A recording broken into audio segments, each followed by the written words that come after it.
All right, what's up, y'all? Welcome to PTC Cast episode 45.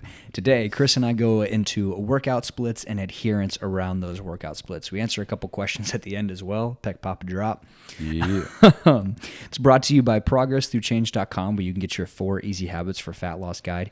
And man, I'm just like ridiculously proud of this guide. I mean, we have almost 700 downloads, and it's so cool to hear all the feedback and how it's changed people's lives. And I mean, it's helped me lose 60 pounds on my own and keep that off. It's helped you lose 120. And I mean, Yeah. I wish I had a way to like add up all the fucking pounds of fat that have been lost from this fat loss guide alone. Like, it's a PDF. It's a freaking 5-minute read. It's 10 pages and it takes you 3 seconds to download. Like, I can't recommend it enough. You can, man, download it and then unsubscribe from the mailing list. Yeah. Like, just take the PDF and run, man. That's all you need. Like, take it and run, because like we are extremely proud of it, and we want you to check it out. I'm confident you will find value in it. So you could check out ProgressThroughChange.com for that. Yeah, and you know, a lot of people have when they think about fat loss, they think about supplements, they think about this and that, and all of these, you know, complicated ideas. But the truth is, from both of our experience, you know, you training clients, you losing fat yourself, being a bodybuilder, me losing, you know, as of right now, over 175 pounds. We've boiled it down into these 4 simple habits that, without a doubt, if adhered to, you will lose fat. There is no doubt about it. There's 4 simple habits you implement on a daily basis. They're very easy habits too. Yep. They're not complicated. You're not getting into the science of fat loss or anything like that. It's straightforward habits, and they will take you from being where you are right now to being where you want to be when it comes to fat loss. 100%. Episode 45 coming at you. Enjoy the show. We'll catch you next week. What was the craziest training split you ever did? You ever did? Yeah, what do you got? I guess I'll use powerlifting just because, you know, that was my most obsessive. Sure. Well, real quick before that, probably wrestling. I was always the best long distance runner, and That's so funny to me. yeah, bro. That's so funny to me. Yeah, dude. Like, I'm talking about, like, I would almost sprint, you know, running miles, and that feeling of runner's high was so amazing. But, you know, in those sessions, you know, we would do like 2 hours of wrestling and then run like 8 miles. That's I guess a different level of intensity though. Like, for me, that wasn't really all that intense. But for powerlifting, the split of my teenage years was definitely the craziest. It was 5 days a week. The first day was leg day. Wednesday was bench. Thursday was back. Friday was... No, I guess it was 4 days a week. And then, not Friday. Saturday was my second bench day. But those training sessions were... The leg training sessions were easily 5 hours long. Yeah. And then the upper body training sessions, like back and chest, those were... Or no, I'm sorry, my bad. It was 5 days. So the first leg day was Monday. That was my heavy squats. Heavy bench on Wednesday. Thursday was my second leg day. Friday was my accessory day, which was back. And then Saturday was my second bench day. So yeah, it was 5 days. And the first leg training session would be my heavy squats. So that would be, you know, very intense. But then after that, I would do 5 sets of 12 with, and I know all these numbers because I did, you know, these splits for years. For leg press, I did 5 sets of 12, pause leg press, then leg extensions, 5 sets of 20, and then RDLs, 5 sets of 12, blah, blah, blah, blah, blah. It would end up being like, you know, 5 hours long. Yeah. And then, yeah, just... Now, was the thought process there just like, the more I do, the better? Yeah. I was listening to... Well, first of all, I was obsessed with becoming the strongest teenager that ever lived. And then You say that like you're so sick of saying that. I know I am, bro.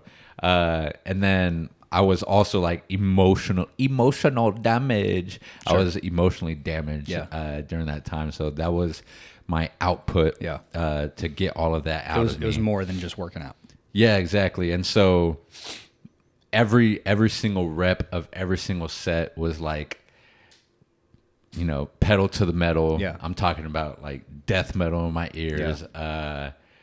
Heart rate It 190, like easily, just pedal to the metal. dude. Yeah. And there was no leaving that just for main, lifts. That was for every accessory, everything. Yeah. Didn't matter what it was. Every single thing was balls to the wall. Yeah. Wow. My craziest or silliest split. Silliest. Well, first of all, when I was prepping for my first show, I was 17, and I was also of the mindset that more was better. And so I was really, really, really bad at training back. Like, horribly bad at engaging my lats, traps, rhomboid, whatever it is, you name it. I did it was basically all biceps and rear delts anytime I tried to do anything. So, yeah. So, to make a long story short, during that prep, I was doing 20 sets of back twice a week,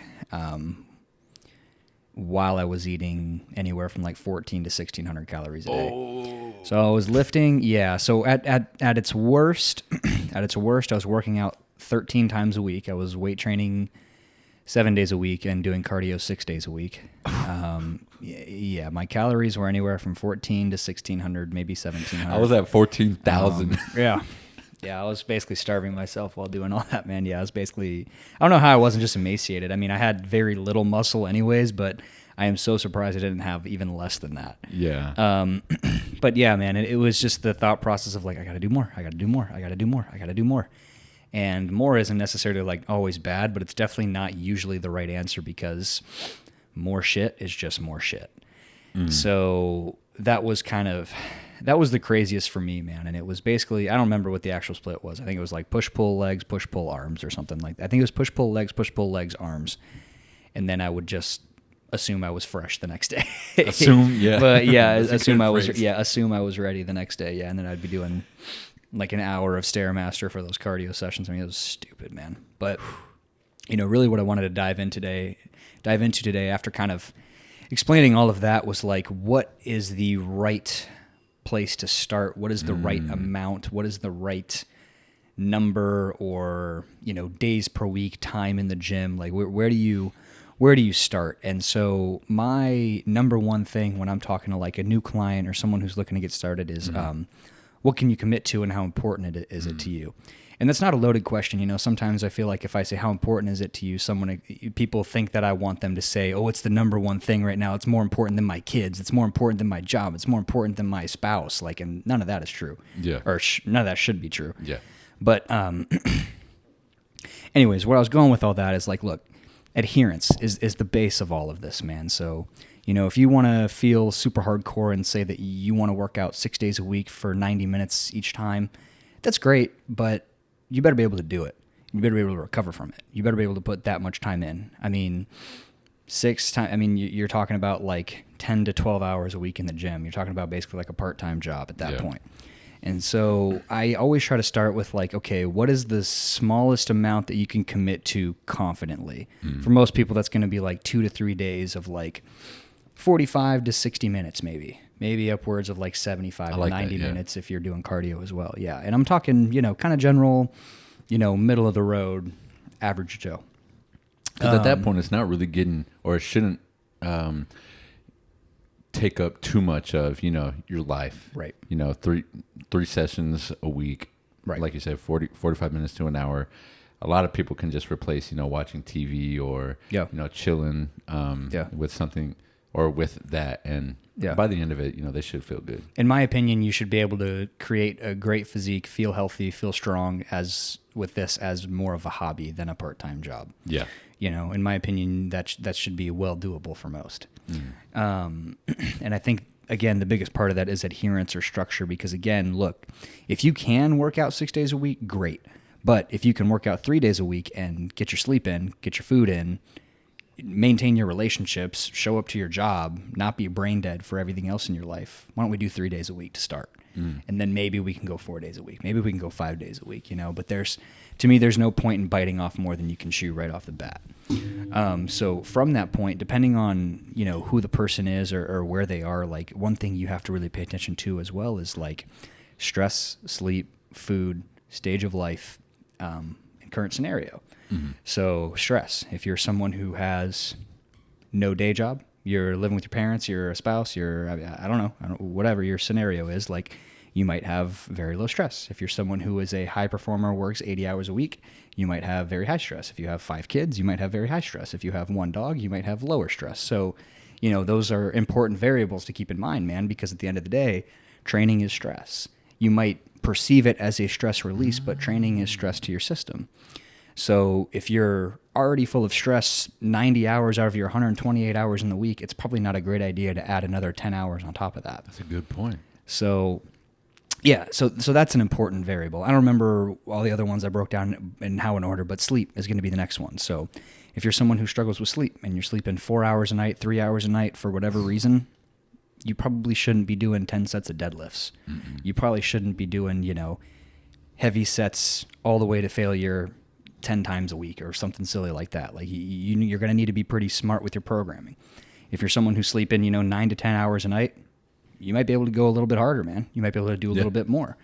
If you're somebody who's eating 3,500 calories a day with 250 grams of protein and nothing but clean food, you might be able to train 7 days a week. You might be able to, totally get after it. But if you're somebody who, you know, has to rely on hitting the drive-through for one of their meals, or, you know, is doing maybe some prepackaged stuff, or maybe has to, you know, rely on some shakes or some meal replacements here or there, that might affect your training output as well. Yeah. You know, if you're someone who is, you know, a 75-year-old woman or a 22-year-old man, that's going to affect how you train, right? So all of these independent variables matter when you're setting this up for yourself.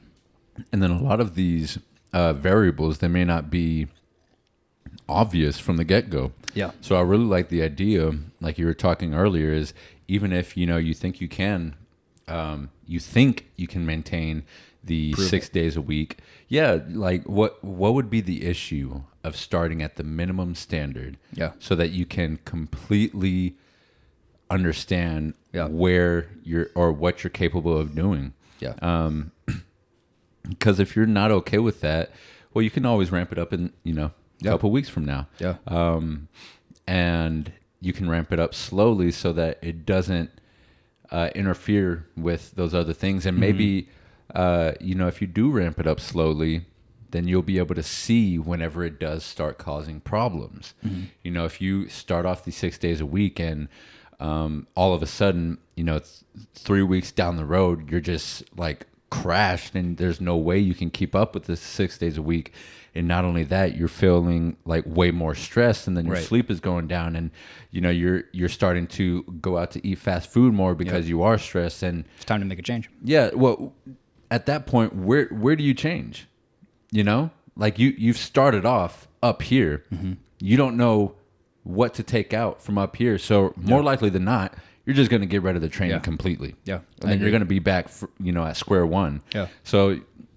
I really like the idea of just starting at those, you know, the minimum, and like you said, for a lot of people, I think it's reasonable, you know, 3 days a week, like an hour, 45 minutes or an hour, and just experimenting with it, see how it works for your life, what you like, what you don't like, and build from that. Yeah, yeah, I 100% agree with that, man, and so.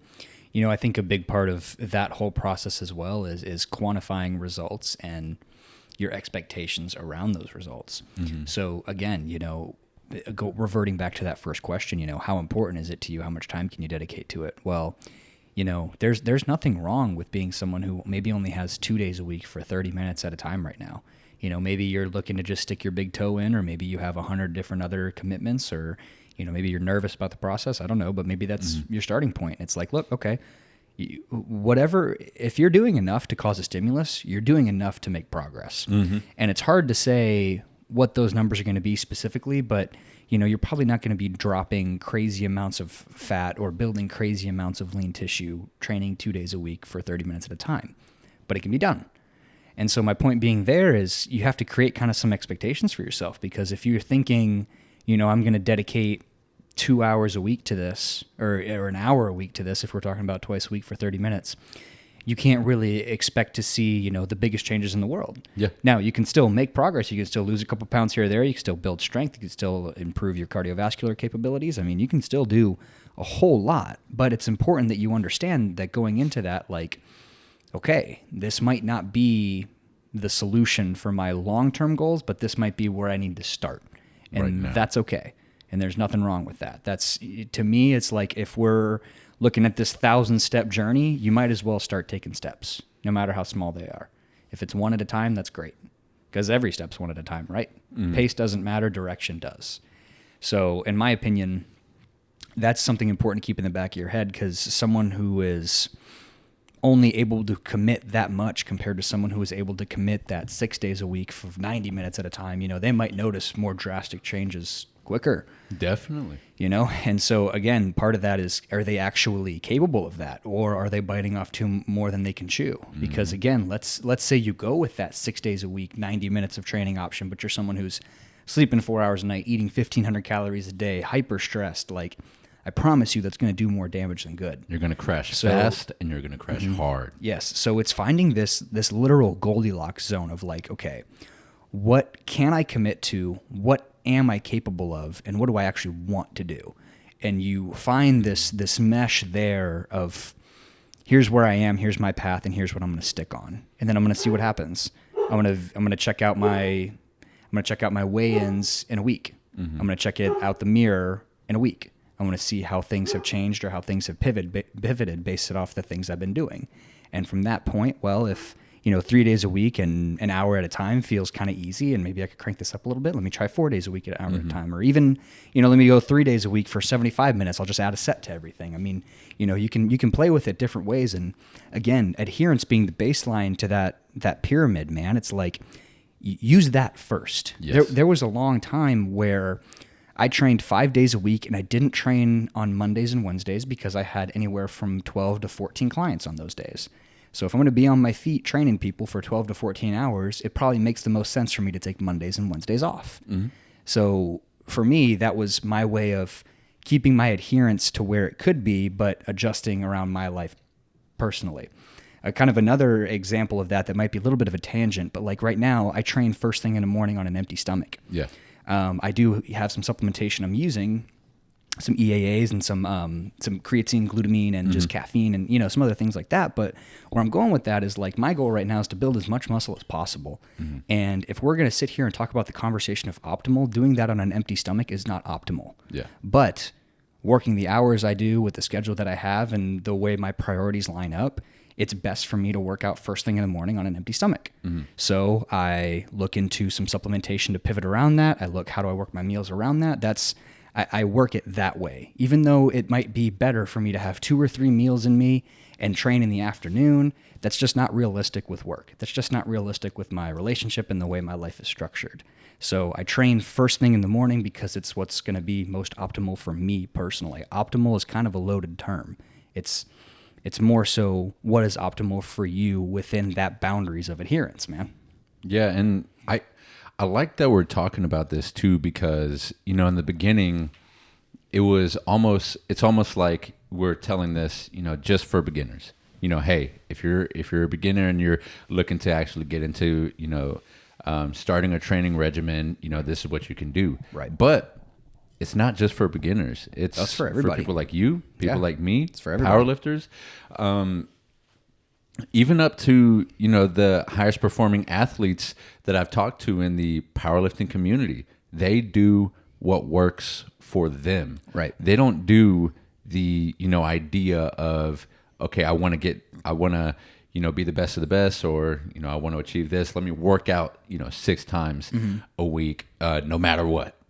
No, they make sure that what they're doing works for them, Right. in their situation, Right.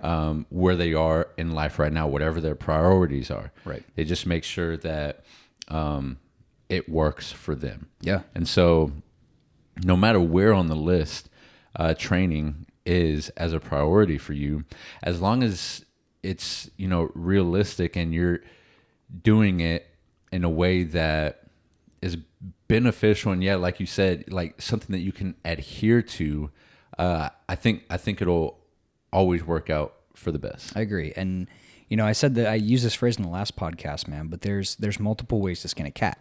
There's several professional bodybuilders who, had 2 or 3 kids and worked a full-time job. And there's several who, their full-time job was bodybuilding. Mm-hmm. They eat, sleep, and train. Yeah. So there's I'm sure that's true in powerlifting as well. Mm-hmm. I think that's true in a lot of different avenues. So it's like, look, it doesn't even necessarily create like a ceiling, but to me, it's like optimal is going to be like a personal thing. It's going to be, how can you weave this within your life in a way that it's going to make the most sense for you personally, and it's not going to stress you out. It's not going to make things harder than they need to be. Mm-hmm. It's like, how can you make this as easy and as smooth as possible? So it's like, for some people, if we're not starting with calories, maybe I'll be like, okay, well, I'm going to start by pulling out French fries. And then maybe somebody else, I'm going to start by pulling out soft drinks. Yeah. Or somebody else, I'm going to start by, it's like, what's kind of the lowest barrier to entry? Like, mm-hmm. I feel like that's a much, in several different avenues, regards, respects, however you want to phrase it. Like, I feel like that's a undiscussed topic in our space. It's the lowest barrier to entry. It's like, where can I start? Because everyone is so concerned with like abs in 30 days, or, being Mr. Olympia next year, or, trying to have that perfect Instagram picture within 2 months. And it's like, everybody wants to do the drastic things to get the drastic result. But to me, it's, man, the tortoise and the hare is like the oldest fucking story in the book. It's like, set yourself up to be steady. Set yourself up to be consistent. Set yourself up to be realistic. Know what you can do. I have several clients, man, who would love to train 6 days a week, but they work 90 hours a week. Yeah. Or ones that, you know what I mean? So it's like, but you have to set yourself up in a way that you're actually going to be making progress and not just working detrimentally like you or I probably were back in the day, or definitely I was, at least. I mean, man, sitting here saying that I was working out 13 times a week, lifting weights 7 times, doing cardio 6 times, and eating at like less than 1,700 calories a day. It's like, it's on top of all the caffeine. Yeah, dude. It's literally like the biggest waste of time. The biggest waste of time. Yeah. To just make no progress, destroy your hormones, destroy your body, just because I thought more was better. I thought I had to be the most hardcore. I thought if I wanted it more than the next guy, I would get the better results. Mm-hmm. And it's like, if I had just fed myself instead of starved myself, rested instead of pounded my head against the wall, figured out how to get more out of one set instead of doing 20 sets. I feel like it's more so just a general, it's just I hate the phrase mindset, man, but it's just a general mindset around training, nutrition, health, and wellness. It's like, just make it easier for yourself. Get more out of less. Well, I think it's almost counterintuitive, man. Like, when you think of results, at least in my head, looking back when I used to think about results, it was like, okay, just work harder and work more than everybody else. Yeah. And to an extent, that does work. Yeah. But if you work smarter first, it works way better. Yes, exactly. And I don't think a lot of people know that until they experience it. So maybe that's why, we are where we are right now. Yeah. Because I'm sure that there's, going to be a lot of people listening to this being like, yeah, right. I'm gonna work hard as fuck. Yeah. I'm gonna keep on doing what I'm doing. Yeah. But until they reach that point where they see it for themselves. Yeah. That's when they're gonna be like, I've been doing this shit all wrong. Yeah. I could have gotten so much more results if I would have just so much less. Yeah. So much less. Yeah. And you know what, man, just for base of reference, like that first show that I have just talked about, sessions and calories and everything, like that show, I still wasn't lean enough. I placed 6 out of 6. And it did not go my way. The next show in 2018, 3 years later, I was resistance training 4 to 5 days a week. I was doing cardio 4 to 5 days a week, and my calories didn't go under 1,900. Majority of the time, they were over 2,100. That 1,900 was just the last couple of weeks trying to really deplete. And I was leaner at that show and had a much better look, doing less. this last show in 2021, 2021, I was lifting 4 days a week, doing cardio 7 days a week, and my calories never went under 2,100.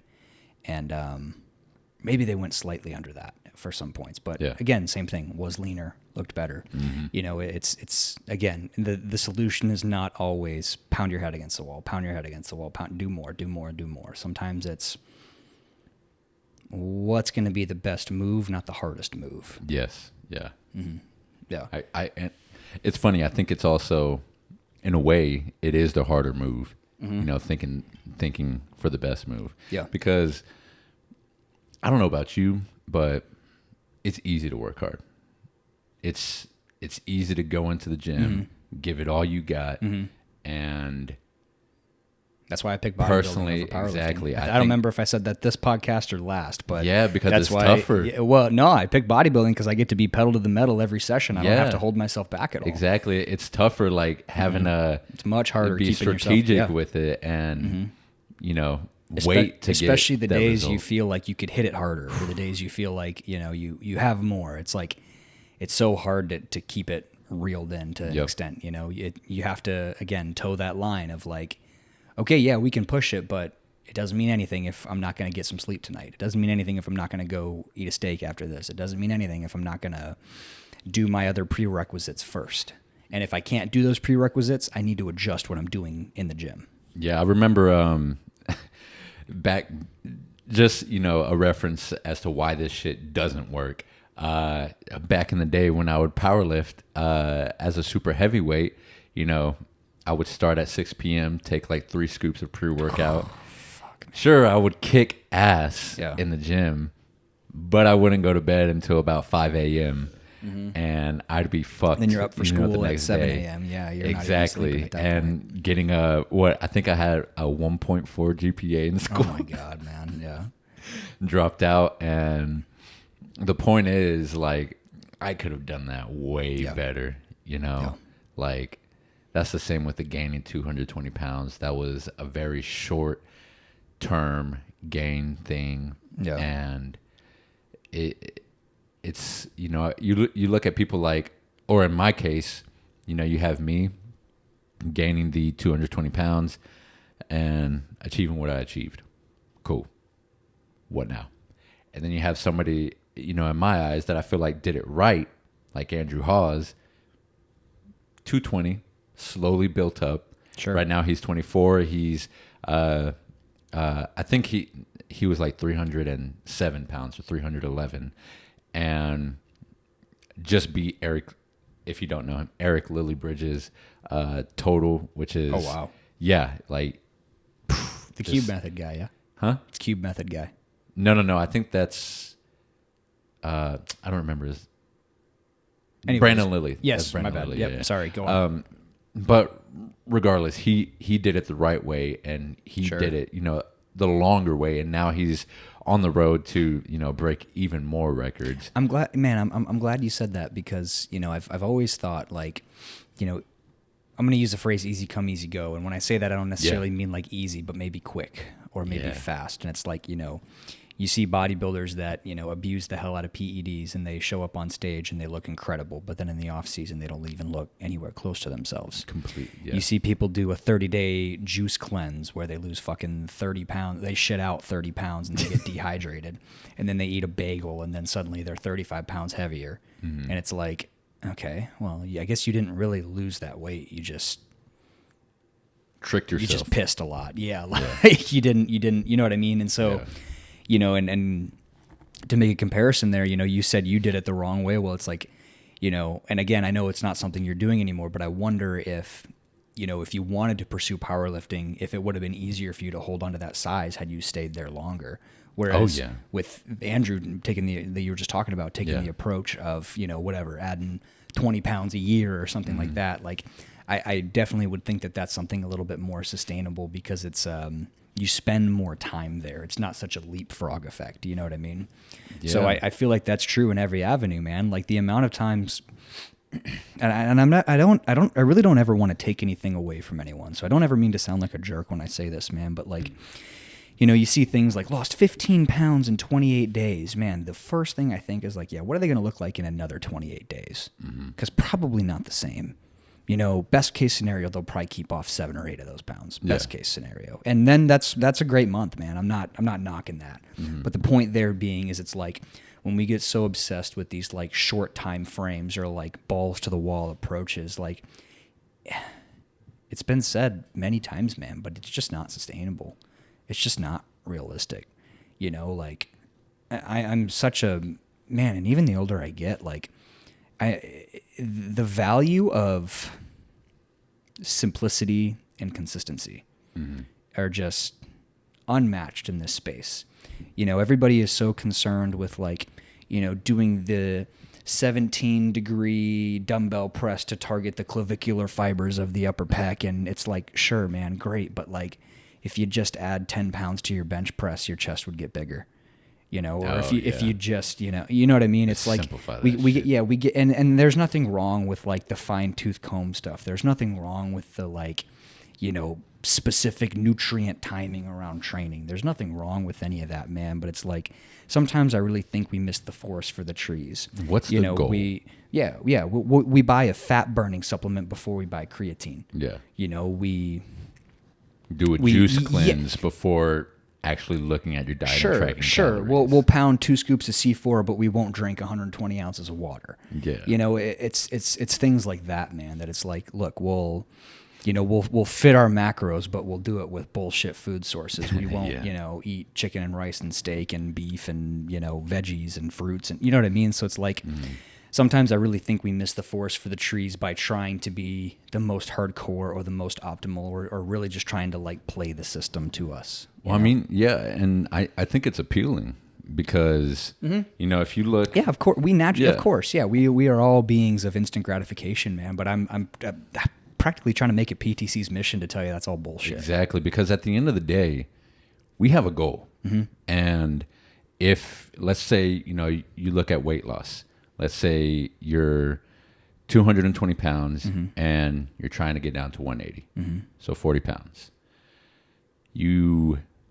There's 2 things you could do.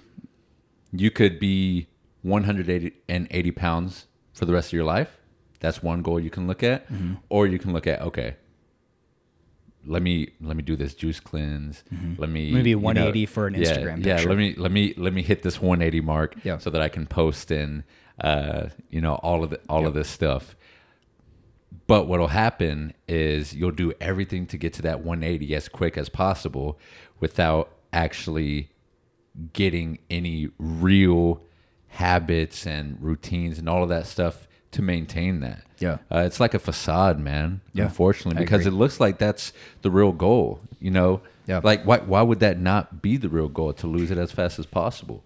Well, because you're not accounting for Your job, the adherence, your kids, for it. your Exactly. other responsibilities. You're not just an athlete. You know, if you know, everybody wants to do LeBron James training split, but they don't have LeBron James personal chef or, you know, 10 different recovery modalities and, you know, a free 9 hours every night to sleep or what, you know what I'm saying? Yeah. So it's like, you have to, like, context is so important. So important. Cool. Let's answer some questions, man. Okay, so cardio before or after lifting from Kinda Swole? What kind of cardio? That's a good question. If it's low intensity, to get warmed up before. If it's, you know, I'd say like 140 or above, after. This is a perfect tail end to the conversation we just had of optimal versus adherence. And so, you know, most of my training templates for like the novice intermediate is like 2 to 4 days a week of resistance training with a little bit of cardio at the end, maybe 10 to 15 minutes. And in a perfect world, that cardio would be actually separate. That cardio would be its own standalone session, ideally 6 to 8 hours away from the session. So maybe, you know, you do your weights in the morning and you take a little walk in the evening, or maybe you take a walk in the morning, you do your weights in the evening, or whatever that may be. But Some people only want to dedicate one part of their day to working out. So Yeah. for adherence sake, I like resistance training first and cardio after. There's nothing wrong with doing a little bit before to warm up or just to move and get your heart rate elevated. But I do agree with you in that if it's going to be anything that's going to significantly raise your heart rate for more than 5 to 10 minutes, it's going to take away from your lifting. Yeah. And I've said it once, I'll say it again. I'll probably say it till the day that I die. Say it. Resistance training is the foundation of every body transformation. So it needs to be your priority. So if you are going to do some cardio that's going to be anything more than 10 minutes of any significance meaning maybe 110 to 120 heart rate or more, definitely want to do it after. If Yeah, you're doing I don't know anything, why I said 140. yeah, It's well, no, definitely- well, yeah, maybe even, I might just be a little pickier than that, but yeah. no, I and think if you're it's, going I to, think it's 110 and above. Yeah. yeah, if you're going to do something high intensity oriented, and in my opinion, you definitely want to have it away from the session or at the beginning of the session, but then it's like, well, what's your priority? And in my Yeah. opinion, again, the resistance training should be the priority. So if you are doing high intensity, you're going to want to be smart with that. So you're not going to want to run sprints in the evening after squatting or deadlifting or lunging. You know, you're not going to want to do Stairmaster after doing barbell RDLs. So fuck no. you know, there's kind of different ways to approach that avenue, but that's kind of my 2 cents there. Yeah, I'd agree. I think, like you said, the best thing is just to keep them separate. Right now, that's actually what I'm doing, and it's working out amazing. Yeah. I do either 10 to 15 minutes of the elliptical bike in the morning, or I'll go for like a 30-minute walk, and then in the evening, that's when I do my lifting. Yep. And it's usually about an hour of lifting, and keeping them separate has been amazing because usually what will happen is, after a workout, the last thing I want to do is cardio. Yep. So I'll skip it. Yep. Agreed. So- yep. And if I, right now I do like a 10 to 15 minute stroll with Cora, which Yeah. like I'm not even tracking my heart rate. I mean, it's nothing of significance. And then I'm lifting. And if I'm doing any standalone cardio, it's going to be on Sunday or Saturday, which is an off day, which is most likely just going to be like a power walk or riding the bike for like 30 to 45 minutes. Yeah. So that's kind of my 2 cents on adding cardio in there. Do I have to be, air quotes, thick in order to gain muscle? Well, how many C's are we talking? There was just a CK in the question. Mid. I hate that word, by the way. Thick All right. or mid? Mid. It depends. So, what's going to dictate if you can build muscle or not is, are you progressively loading your training? So, are you getting stronger? And are you eating in a caloric surplus? So, does your body actively have more calories coming in through the day than it does calories going out? Theoretically, your body is constantly moving through states of catabolism and anabolism throughout the day, which is just a fancy way of saying sometimes you're building, sometimes you're burning, sometimes you're building, sometimes you're burning. And if you were to get really fancy with that, maybe you could do both at once, not incredibly well, but you could do both at once. But where I'm going with that is, do you have to be thick? Meaning, does your body fat have to be at a certain level to build tissue? No. If anything, I would say if your body fat is too high, you are in a worse place to build tissue because your insulin resistance is probably whack. Exactly. So that being said, I don't really like to toss body fat percentages around, but you want to be relatively lean to be in a good space to build lean tissue. So if I ever have someone who's coming to me that's looking to make a body transformation and they're skinny fat, the first thing that we're going to do is introduce weight training and try to get that protein up. So they will build some tissue, but my bigger priority is actually losing some fat. My bigger priority is actually like pulling them to a place where they're actually healthier. So that way they're more primed to build tissue. So do you have to be thick to build muscle? Not necessarily. However, you might need to get thick in the process. Yeah, So definitely. especially if you're someone who's pushing the boundaries and maybe doing some bodybuilding or really trying to put some size on, you're definitely going to notice a little bit of fat gain over time with those extra calories, with that extra food. And that's normal. That's part of the process. You're trying to make sure that your body's always in a state where it has enough resources to grow. So inevitably, there's going to be a little bit of fat gain to come with that. Hypothetically, if you were to do it a lot slower, maybe you could keep that fat gain down. But then the conversation becomes, well, Is it better for me to eat 1,000 calories over my maintenance, 500 calories over my maintenance, 200 calories over my maintenance? It's hard to say. And a lot of that's going to depend on who you are, what your goals are, what's your current spot, and yada, yada. So get a coach. But no, you don't have to be thick. You might have to get thick in the process. Right now, I would say my body fat is a little bit higher than I usually like it to be, but I'm about 6 weeks into a bulk. So right now, I'm at a point where the food is like, I'm pushing it a little bit. So I would consider myself on the thicker side right now. Do I need to be thicker? No, not necessarily, but I'm going to continue to push food so I can continue to build tissue. And a byproduct of that is going to be getting a little bit thicker. So I would love to know your input on this, Mr. 400 pounds. So yeah, I agree with you. I think it's going to be better to be leaner.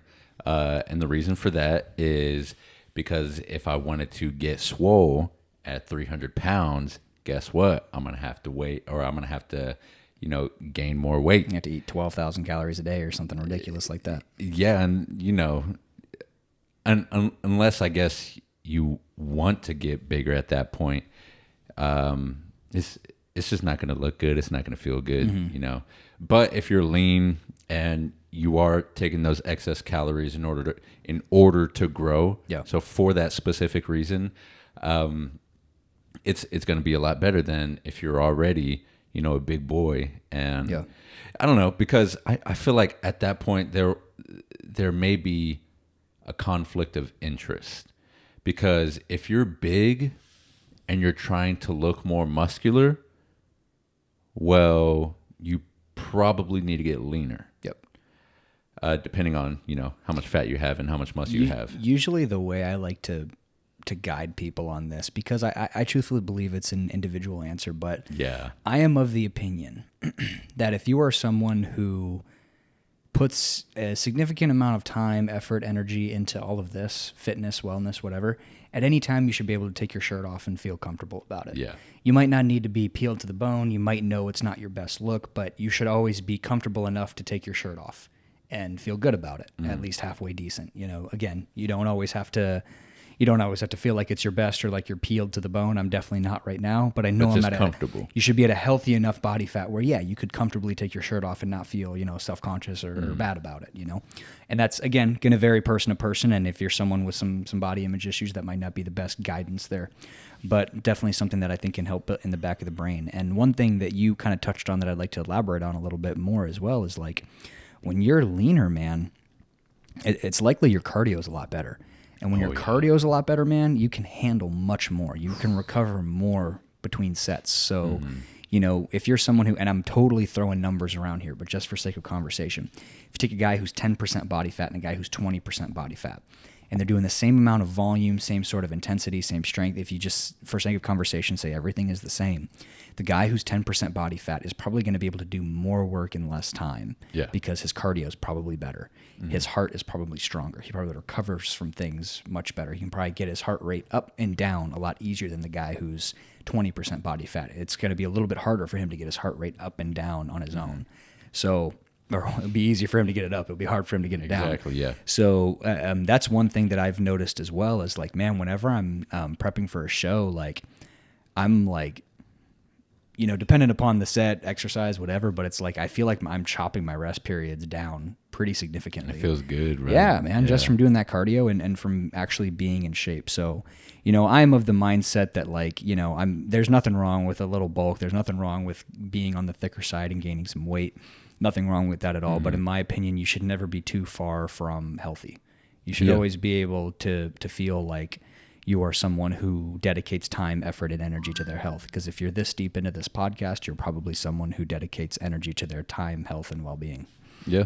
And, for a little bit of context, when I was like 380 pounds or whatever, and my workouts were taking, 5 hours long, that's because I had to take like 10 minutes in between each set in order to just catch my breath. You do three reps of squats, and then you need a 10-minute breather. Oh, no. For the heavy lifts, it would probably be like 20 minutes in between. And I'm dead serious about that. It's like a whole TV episode. You can watch a whole season of The Office in a workout. Man. Seriously. And now, when it comes to my accessories, I take 60 seconds in between my accessories, when I was still doing powerlifting, I would take no more than 4 minutes Yeah. for my main lifts. Wow.